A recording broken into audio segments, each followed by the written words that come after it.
Oke teman-teman semua, kali ini kita mau bedah sesuatu yang penting banget nih, yaitu era baru dalam pembelajaran di madrasah. Ada peraturan baru KMA 1503 yang benar-benar mengubah cara kita mikirin soal belajar mengajar. Intinya, gimana sih cara kita sebagai pendidik merancang sebuah pengalaman belajar yang, benar-benar ngena buat siswa. Nah, ini dia nih inti perubahannya. Kalau kita mau ringkas dalam satu kalimat, ya ini. Dulu kan modelnya guru ngajar di depan, siswa dengerin. Udah. Sekarang beda total. Fokusnya itu guru merancang sebuah pengalaman, dan tugas siswa adalah mengalami langsung. Jadi bukan lagi cuma duduk manis dan dengerin. Oke, pertanyaannya sekarang, kenapa sih harus berubah? Apa yang salah dengan sistem yang lama? Nah, untuk ngerti kenapa kerangka baru ini penting, kita harus lihat dulu akarnya. Masalah apa sih yang sebenarnya mau diselesain? Dan mungkin banyak dari kita yang ngerasain ini ya, mengajar itu kadang rasanya kayak cuma ngejar tayang materi. Terus ada proyek kayak P5RA yang niatnya bagus, tapi malah berasa kayak beban tambahan. Kenapa? Ya karena seringkali apa yang dipelajari di kelas itu ya di kelas aja, nggak nyambung sama proyeknya. Jadi proyeknya cuma jadi formalitas, bukan pembelajaran yang beneran. Oke, masalahnya jelas. Terus solusinya gimana? Nah, kerangka baru ini ngasih kita semacam blueprint atau cetak biru yang jelas banget. Dan semuanya dimulai dari kita paham 3 istilah singkatan ini. Yuk, kita bedah satu-satu. Yang pertama, ada yang namanya COP atau capaian pembelajaran. Gampangnya gini deh, bayangin ini adalah tujuan akhir di garis finish. Setelah satu fase selesai, siswa ini bisa apa? Bukan lagi materi apa yang udah dia hafal, tapi kompetensi utuhnya apa, pengetahuannya, keterampilannya, sikapnya. Jadi fokusnya ke kemampuan, bukan sekedar daftar materi. Nah, CP yang jadi tujuan besar tadi kan nggak bisa dicapai dalam satu lompatan, makanya kita pecah jadi langkah-langkah kecil yang lebih spesifik.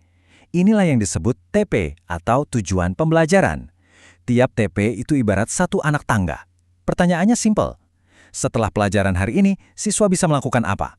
Harus jelas dan terukur. Kalau TP tadi adalah anak-anak tangganya, maka ATP atau alur tujuan pembelajaran adalah, keseluruhan tangganya.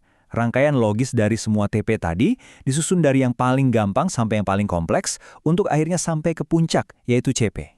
Dan ini penting banget, ATP itu peta jalan berpikirnya siswa, bukan daftar urutan materi yang mau disampaikan guru. Mindsetnya beda banget. Kerennya, ini tuh praktis banget, nggak cuma teori. Ada 6 langkah jelas buat kita nyusun ATP ini. Pertama, tentu kita harus paham dulu CP-nya. Terus, kita pecah jadi TP-TP yang spesifik. Habis itu, kita urutin dari yang mudah ke yang sulit. Nah, setelah kerangkanya jadi, baru deh kita kasih dagingnya. Tambahin aktivitas dunia nyata, masukin prinsip-prinsip deep learning, dan yang paling khas, kita tanamkan nilai-nilai dari kurikulum berbasis cinta atau KBC. Cetak biru atau ATP tadi kan baru strukturnya ya. Ibarat bangunan, itu baru kerangka besinya. Biar bangunan itu jadi rumah yang nyaman dan hidup, butuh jiwa. Nah, kerangka ini punya 2 bahan utama untuk ngasih jiwa ke setiap pelajaran kita.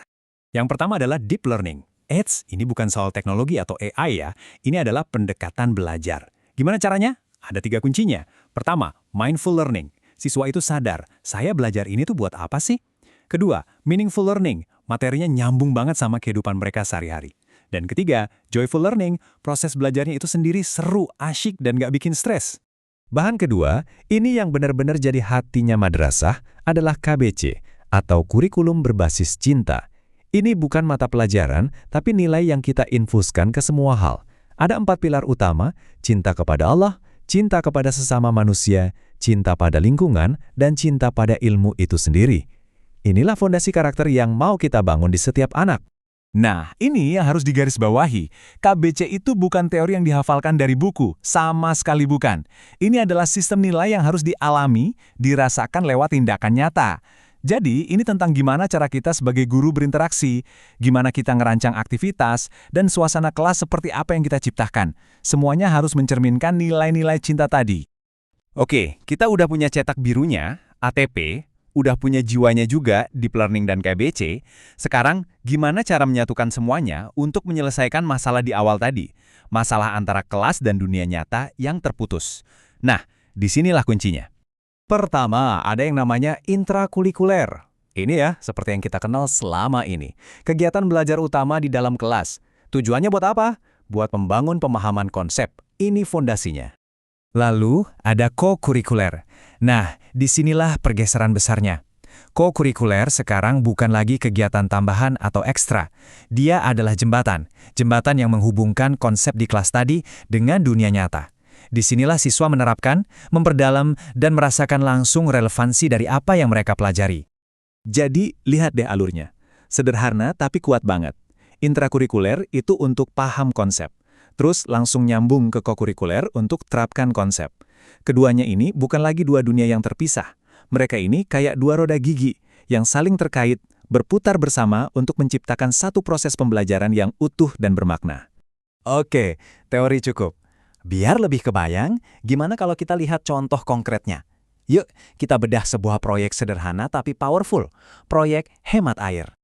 Setiap proyek kokurikuler yang bagus itu punya 4 tahapan. Pertama, pemantik. Kita picu kesadaran siswa. Misalnya, coba deh perhatiin, keran air di wudhu sering banget nggak ditutup rapat, Kak. Nah, dari situ masuk tahap 2, eksplorasi. Siswa cari tahu, kenapa ya boros, dampaknya apa? Setelah datanya cukup, masuk tahap 3, aksi. Mereka bikin solusi nyata, mungkin bikin poster pengingat atau aturan baru. Dan yang paling penting, tahap 4, refleksi. Mereka ngobrol bareng. Apa yang kita pelajari dari sini? Perilaku kita ada yang berubah nggak? Terus, gimana cara nilainya? Nah, lihat deh, rubriknya pun simple banget. Nggak ada tuh ujian pilihan ganda yang ribet. Yang kita amati itu prosesnya. Apakah siswa aktif berpartisipasi? Dan yang lebih penting, apakah sikapnya berubah? Apakah dia jadi lebih peduli, lebih bertanggung jawab? Jadi yang dinilai itu pertumbuhan karakternya, bukan cuma hafalannya.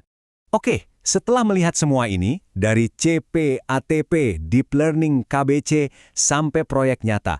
Jadi, apa sih transformasi paling mendasar yang ditawarkan model baru ini? Transformasinya ada di sini. Kita bergeser dari yang tadinya siswa cuma sekedar tahu sebuah konsep, menjadi siswa yang benar-benar mengalami konsep itu. Dan lewat pengalaman itulah karakter mereka terbentuk. Mereka bukan cuma diajarkan tentang pentingnya hemat air, tapi mereka merasakan sendiri bagaimana rasanya menjadi orang yang bertanggung jawab terhadap air. Dan pada akhirnya, semua ini membawa kita pada sebuah kutipan yang dalam banget ya, bahwa pembelajaran yang baik itu ukurannya bukan lagi apa yang siswa tahu, tapi bagaimana siswa berubah setelah belajar. Jadi mungkin pertanyaan refleksi buat kita semua sebagai pendidik bukan lagi materi apa yang sudah saya sampaikan, tapi setelah belajar dengan saya, murid-murid saya jadi pribadi yang seperti apa ya?